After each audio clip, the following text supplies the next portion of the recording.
الحمد للہ رب العالمین الصلاة والسلام علی خاتم النبیین وعلی آلہ وصحبہ اجمعین اما بعد فاعوذ باللہ من الشیطان الرجیم بسم اللہ الرحمن الرحیم قال اللہ تعالی فی سورة النحل أفأمن الذين مكروا السيئات أن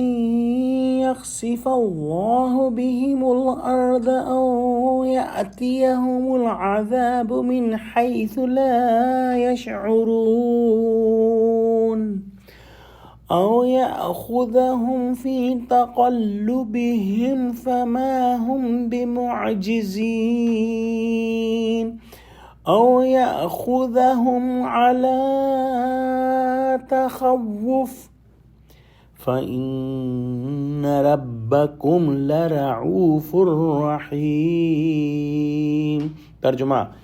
کیا جو لوگ بری چالیں چلتے ہیں اس بات سے بے خوف ہیں کہ خدا ان کو زمین میں دھسا دے یا ایسی طرف سے ان پر عذاب آ جائے جہاں سے ان کو خبر ہی نہ ہو، یا ان کو چلتے پھرتے پکڑ لے، وہ خدا کو عاجز نہیں کر سکتے،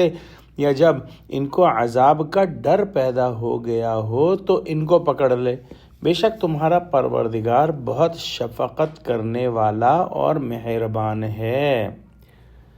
یعنی حضور صلی اللہ علیہ وآلہ وسلم کا کام مضامین قرآن کو کھول کر بیان کرنا اور لوگوں کا کام اس میں غور و فکر کرنا ہے، اور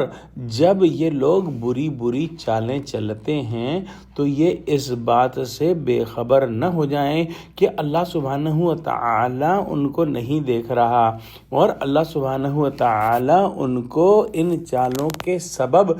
فوراً پکڑ کر عذاب دینے پر مکمل طور پر قادر ہے۔ اللہ سبحانہ و تعالی ان کو مہلت دے رہا ہے تاکہ ان کو کچھ اور وقت کی مہلت مل جائے، اور اگر وہ چاہیں تو وہ آیات خداوندی پر غور و فکر کر سکیں۔ اللہ سبحانہ و تعالی نے قرآن میں ایسی قوموں اور ایسے اشخاص کا قصہ بیان کیا ہے جن کو عذاب نے آ پکڑا۔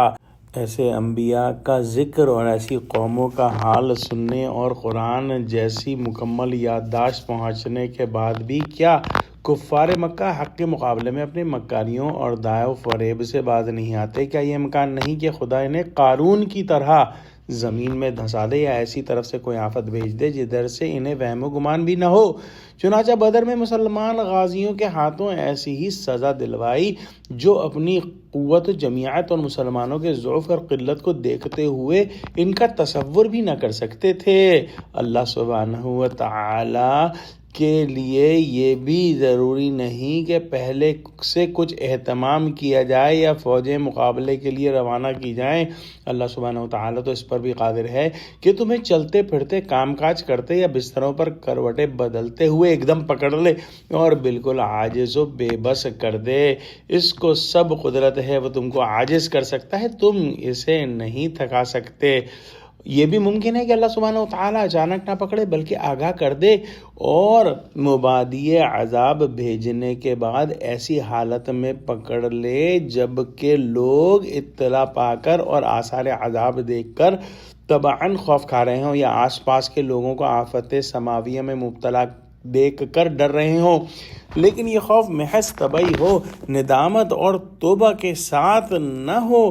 جو دافع عذاب ہو سکتا ہے۔ بعض نے تخوف کا معنی جو ہے وہ تنقص آہستہ آہستہ کم کرنے کے لیے ہیں، یعنی یہ بھی ممکن ہے کہ دفعتاً ہلاک نہ کرے، آہستہ آہستہ تم کو گھٹائے اور پست کرتا رہے۔ بس اللہ سبحانہ و تعالیٰ سب کچھ کر سکتا ہے، اور اس کی نرمی اور مہربانی جو ہے وہ فوراً عذاب جو ہے اس کو ٹال دیتی ہے اور ان کو زیادہ مہلت ملتی ہے۔ اللہ سبحانہ و تعالیٰ کی رافت اور رحمت